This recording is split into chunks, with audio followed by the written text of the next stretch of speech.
You're locked into the deep dive. Today, we're tackling something pretty common in language learning. How do you keep that initial excitement for English going? You know, when the shine wears off and it starts feeling like work. It's a universal challenge, really. Yeah, exactly. Yeah. But look, you're not alone if you feel that way. We're going to try and pull back the curtain today on how to sustain that motivation. We've been looking at some fascinating stuff, research on how our brains learn, tips from people who speak loads of languages, new teaching ideas. Our mission to give you a solid plan, really, to keep you going, keep you making progress, and maybe make it feel less like work. Okay, let's unpack this. What's truly fascinating here, I think, is realizing motivation isn't just nice to have. It's actually the catalyst. Think of it like fuel for the engine. Without a steady supply, even the best learning methods they just sputter out eventually. Our look into the psychology of it all shows that building and keeping motivation, that's a skill in itself, a foundational one. That's a really strong point. Motivation is foundational. It makes me think, though, how do we know if it's real deep motivation or just like a short burst of excitement? Does the research give us any clues there? Because the first big step, maybe the most crucial one from our sources, is finding your why. Right, the why. Yeah. We all know having a reason is good, but it seems it's not just any reason. It's about how much it means to you. Is it just, I need this for work? Or is it tied up with who you want to be? That personal connection is key. Definitely. We saw this one study. It looked at long-term learners. And the ones who didn't just have a goal, but could really picture themselves using English in the future, they stuck with it much more. So it's about identity. Exactly. It's not just the result, it's becoming that person. So let me ask you, listening right now, just take a second, close your eyes. What does that future English speaking you actually do? What do you look like? Are you maybe nailing a job interview? Or just chatting easily while traveling? Or getting a joke in a movie without subtitles. Yes, that feeling, that clear picture, that emotion. That's your best friend here. Write that why down. Yeah. Seriously. Stick it somewhere you'll see it every day. Let it be that constant reminder. Your dream, your drive. And, picking up on your point about the quality of the why, a lot of people start with external reasons. A job, maybe a test. And those can get you started, sure, but they often don't have the legs for the long run, when things get tough. Right. The research really backs this up. A why that comes from inside, from that vision of your future self, taps into something deeper. It becomes your anchor, your North Star, sort of.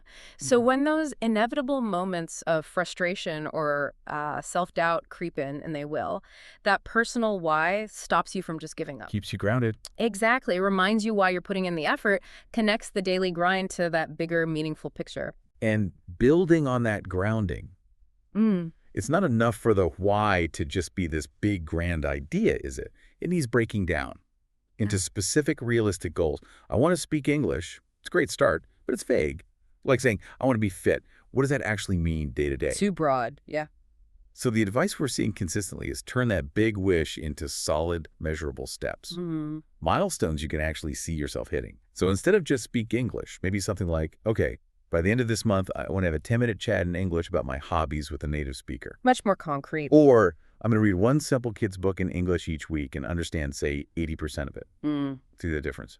These aren't just vague hopes. They're like mini missions, achievable ones. And every time you hit one, you get that little buzz, right? That feeling of, yes, I did it. It proves to you that you are making progress. It's a feedback loop. Exactly. That positive feedback fights off that stuck feeling. Just such a huge motivation boost. It really is. And the psychology there is pretty clear. Specific, measurable goals. They light up our brain's reward pathways much better than vague ones. Your brain knows what success looks like, so when you achieve it, boom, reward signals fire, reinforcing the effort. Okay. This builds what psychologists call self-efficacy, your belief that you can actually do it, which is absolutely vital for sticking with anything long-term. Plus, looking at habit formation, clear targets just make it easier to build routines. The path isn't so foggy. That makes total sense. That positive loop feeding the consistent effort. And, well, speaking of consistent effort, that leads us perfectly into the next bit. Building those consistent habits and using the right techniques. The how. Yes, the how. Because knowing your why is powerful, absolutely. But how you actually show up day after day, that's where the magic happens, isn't it? And the sources are really clear on this point. It echoes across all sorts of behavioral science. Consistency trumps quantity. Big time. It's not about marathon study sessions. No. Not the kind that leaves you totally wiped out. It's about reliability. Showing up, the advice is consistent. 20, maybe 30 minutes every single day is way better than trying to cram for 3 hours just once a week. Definitely. Think about that daily habit. That's the real secret sauce. Yeah. It's like compound interest, right? Precisely. These small, steady efforts just add up over time. You might not even notice huge changes day to day, but then suddenly, boom, you realize you've come so far. From that brain perspective, why is that daily drip feed better than the occasional flood? Yeah, it really comes down to how our brains consolidate learning, how they make it stick.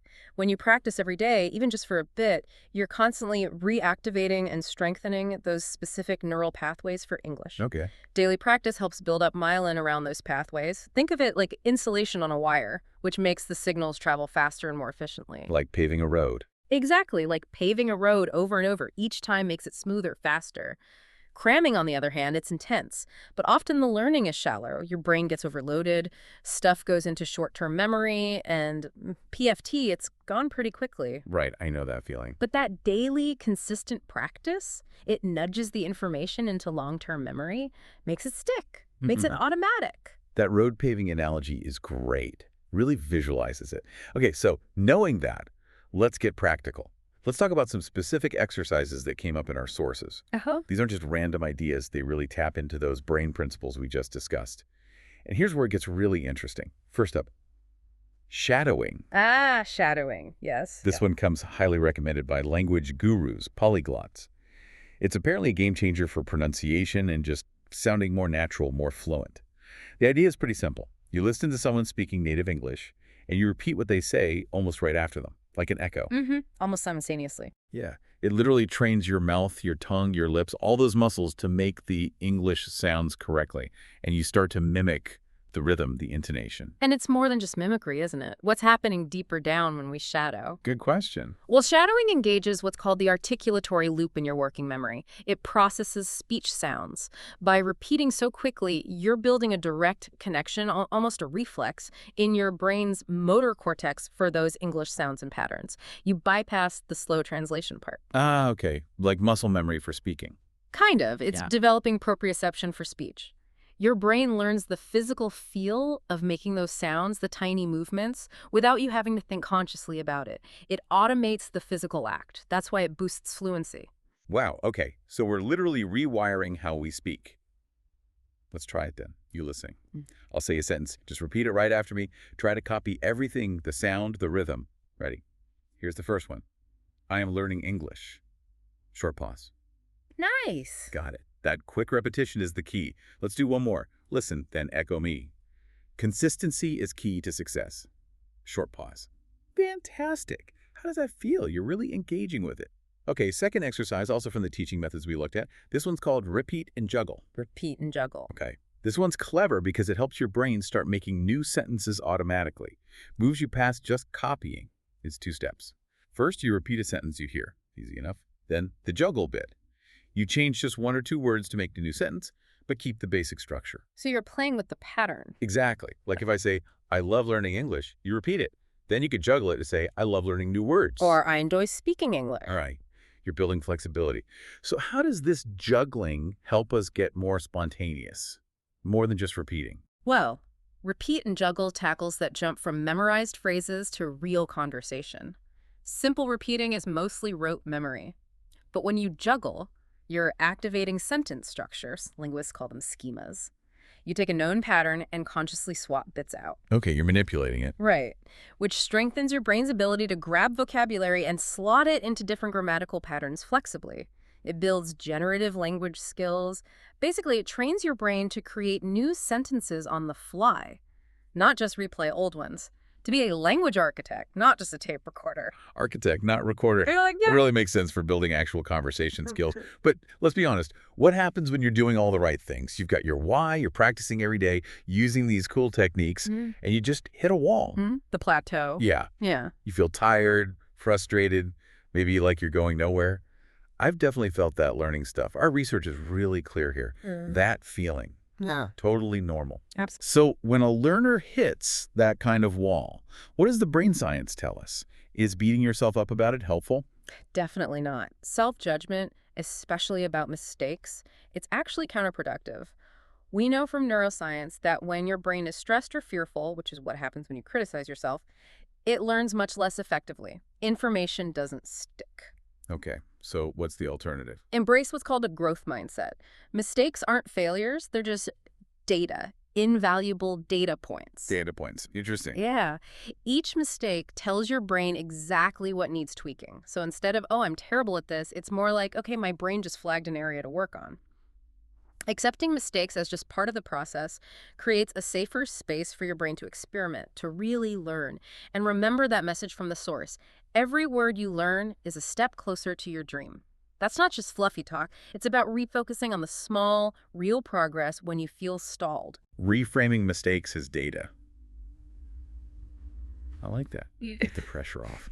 And another great tip from the teaching approaches we saw to fight that mental fatigue is make it fun. Yes. Crucial. Seriously, don't just grind away with textbooks all the time. The sources all say, weave English into things you already enjoy. Why? Why is fun so important for sticking with it? Well, fun is basically the engine of intrinsic motivation. When you're genuinely enjoying something, your brain releases chemicals like dopamine. Ah, the feel-good stuff. Exactly. And dopamine boosts memory, boosts focus. It can also lead to flow states where you get totally absorbed, lose track of time, and learning feels almost effortless. Okay, so it literally makes your brain work better for learning. Pretty much. It shifts learning from being a chore to being a pleasure. Plus, when you use English for stuff, you're actually interested in like a podcast about your hobby or a TV show. You're getting authentic language, real world stuff. Not just textbook examples. Right. And that kind of learning, in context, sticks much better than just memorizing abstract rules. That makes sense. Fun equals better brain chemistry equals deeper learning. Cool. So think about what you already like doing.